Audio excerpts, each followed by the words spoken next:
अस्सलाम वालेकुम प्यारे बच्चों, कैसे हैं आप सब। उम्मीद करती हूँ आप सब खैरियत से होंगे। मैं हूँ आपकी उर्दू की टीचर हुमा आसिम और मैं आपको खुशामदीद कहती हूँ उर्दू की क्लास में।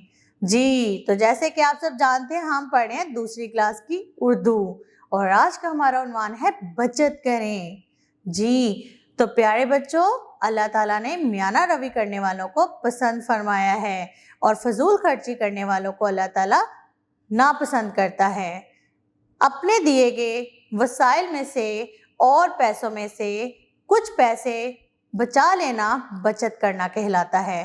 अल्लाह ताला ने कुरान पाक में इरशाद फरमाया, खाओ पियो मगर फजूल खर्ची मत करो। तो क्या आप ऐसा करेंगे? इसी के साथ चलते हैं हम आज के उन्वान की तरफ, जो है बचत करें। तो चलते हैं सबक की तरफ। सबसे पहले हम चलते हैं इसकी तस्वीर की तरफ। इस तस्वीर में आपको क्या दिखाई दे रहा है?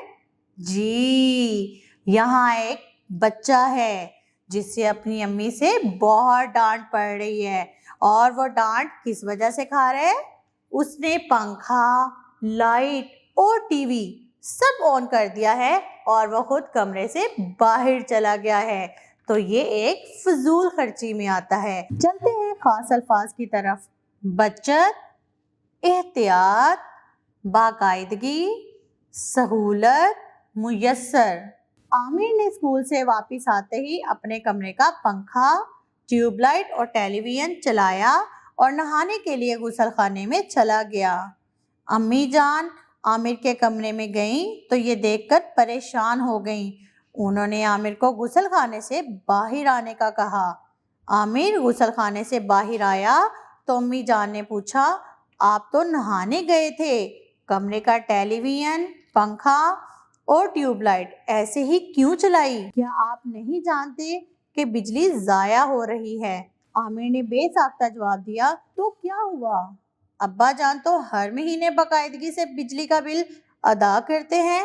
अम्मी जान, बेटा हमें बिजली, पानी और गैस वगैरह की बचत करनी चाहिए। हमें ये सहूलियात इस्तेमाल करते हुए उन लोगों का भी ख्याल रखना चाहिए जिनके पास ये सहूलतें मौजूद नहीं, क्योंकि ये सब सहूलतें अल्लाह ताला की ऐसी नेमतें हैं जो हमें हासिल हैं। आमिर, क्या मतलब? किन लोगों के पास ये सहूलतें मौजूद नहीं? अम्मी जान, बेटा हम लोग तो शहर में रहते हैं और हमारे पास ये तमाम सहूलतें मौजूद हैं। आप उन लोगों के बारे में सोचें जो दूर दराज इलाकों में रहते हैं, लकड़ियां जलाकर खाना बनाते हैं, रोशनी के लिए दिए जलाते हैं और पानी की ज़रूरियात पूरा करने के लिए दूर दराज कुओं या दरियाओं से पानी भर कर लाते हैं।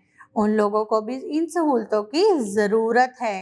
बेटा हम सब लोग अगर थोड़ी थोड़ी बचत करें तो मुल्क में बिजली बच जाएगी और उन लोगों को भी ये सहूलतें मुयस्सर आ जाएंगी जिनके पास ये सहूलतें नहीं हैं।